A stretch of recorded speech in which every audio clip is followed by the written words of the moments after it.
পথ হারিয়ে যায়, ঝড় হলে পথ হারিয়ে যায়, ভুলে যায়।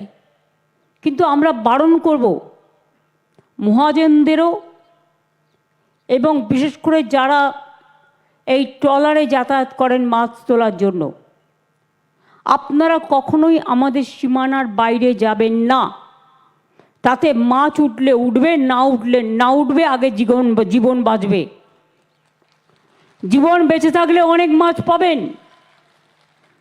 এই যে 2 মাস জেলে ছিলেন, তাতে আপনার পরিবারদের কষ্ট হয়নি, আপনাদের কষ্ট হয়নি, যারা মার খেয়েছেন তাদের কষ্ট হয়নি। একটা অনিশ্চিত ভবিষ্যতের দিকে আপনারা গেছিলেন। তারপরে বাংলাদেশের ট্রলার ইতিমধ্যেই প্রায় মাসখানেক আগে আমাদের সীমানায় ঢুকে পড়ে। কিন্তু তারা অসুস্থ হয়েছিল, আমরা তাদের ভালো করে চিকিৎসা করাই এবং তাদের আমরা খুব যত্ন করে রেখেছিলাম এবং তাদের আমরা ফেরতও দিয়েছি। তখন ওরা বুঝতে পারল যে আমাদের লোকও তো ওখানে আটকে আছে।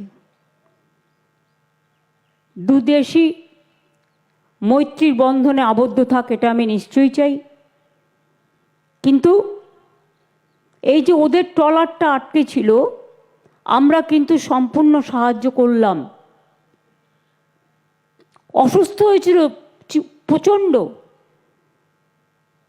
তাদের সম্পূর্ণ চিকিৎসা করে ভালোভাবে রেখে, যাতে দেশের কোনো বদনাম না হয়, বাংলার কোনো বদনাম না হয়, আমরা পুরো সাহায্য করেছি। আমরা ব্যাপারটা গভর্নমেন্ট অফ ইন্ডিয়াকেও অনেকবার জানিয়েছিলাম। তারপরে আমরা নিজেরাও কথা বলেছিলাম বিভিন্ন সোর্স মারফত। মাঝিরা আমার মৎস্যজীবীরা কেমন আছেন প্রতিদিন আমরা খবর রাখতাম।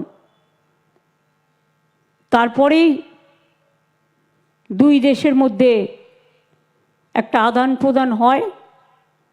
আমরা বাংলাদেশের যারা ছিল তাদের হ্যান্ডওভার করে দিই এবং ওরা ইন্ডিয়ার যারা ছিল পশ্চিমবাংলা থেকে তাদের হ্যান্ডওভার করে দেন।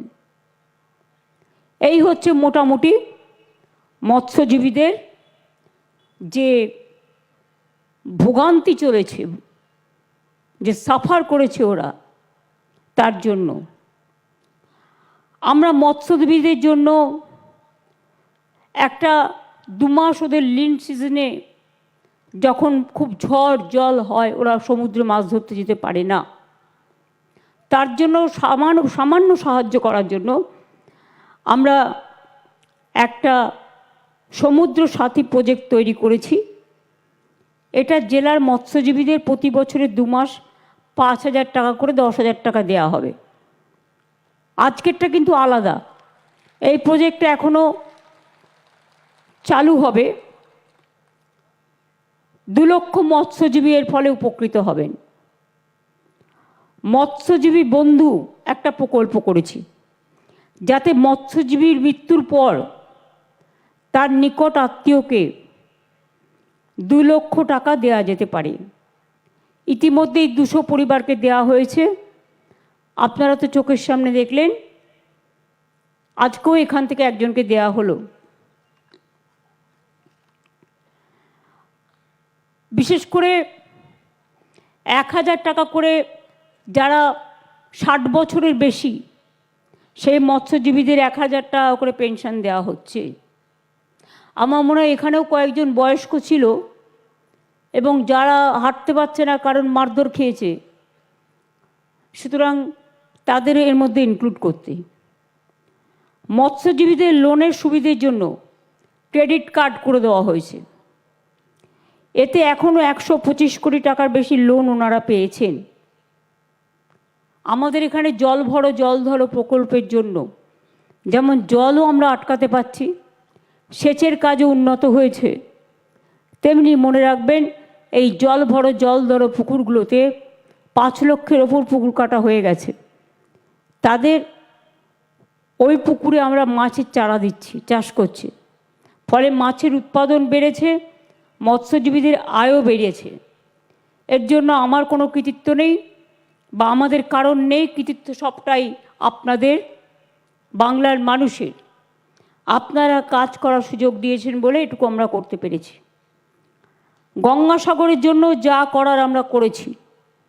আগে আমি যখন গঙ্গাসাগরে এসেছিলাম দেখেছিলাম কেন সবাই বলতো সব তীর্থ বারবার গঙ্গাসাগরে একবার, কারণ কুম্ভ মেলায় কেন্দ্রীয় সরকার হাজার হাজার কোটি টাকা দেয়, আর গঙ্গাসাগর মেলাতেও 1 কোটির বেশি লোক আসে। বারবার আমি বলেছি এটাকে জাতীয় মেলা ডিক্লেয়ার করতে, কিন্তু আজ পর্যন্ত করেনি। আর কুম্ভ মেলায় হাজার হাজার কোটি টাকা দেওয়ার ফলে ওরা ডাইরেক্ট ট্রেনে গিয়ে নামতে পারে, ডাইরেক্ট প্লেনে গিয়ে নামতে পারে, ডাইরেক্ট গাড়িতে গিয়ে নামতে পারে, কিন্তু আমাদের এখানে একটা একটা করে মানুষকে জলে পার হতে হয়। এটা কত টাফ, এবং প্রশাসনকে কিভাবে কাজ করতে হয়। প্রশাসন, এনজিওস, আমাদের 8-10 জন মিনিস্টারও থাকে, অ্যাডমিনিস্ট্রেশনের যারা হেড তারাও থাকে, এই যে অত্রিদেব থেকে শুরু করে আরও যারা আছেন এখানে, আমি খলিলুর রহমান, আমি ওখানে মিনা, ওদিকে আরও অনেককে দেখতে পাচ্ছি, এরা সবাই থাকে।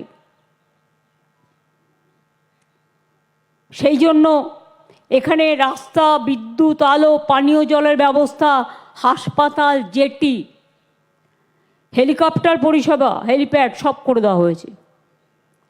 এবং 9 থেকে 17 যে তীর্থযাত্রীরা, সেখানে সাংবাদিকই হোক, প্রশাসনের কেউ হোক, তীর্থযাত্রীরাই হোক, যদি কেউ মারা যায় কোনো অ্যাক্সিডেন্টে বা কোনো ইনসিডেন্টে, তাহলে কিন্তু তাদের জন্য 5 লক্ষ টাকা করে ইন্স্যুরেন্সও করা আছে।